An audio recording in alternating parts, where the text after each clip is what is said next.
Hello, good morning. Ito yung mga asola natin. Kukuha tayo ngayon ng asola. Kain ng manok.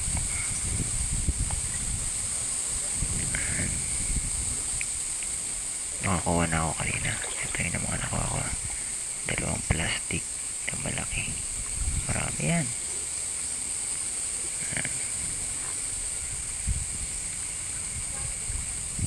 Siyempre, dyan ko yung kinuha. Yung isa nating lalagyan, inanod na. Natin nasa kabilang bakod. Galing yun dyan. Dyan ko kinuha. Marami pa yan. Yung kabila din, marami din yan. Bala kong lagyan din sa kabila.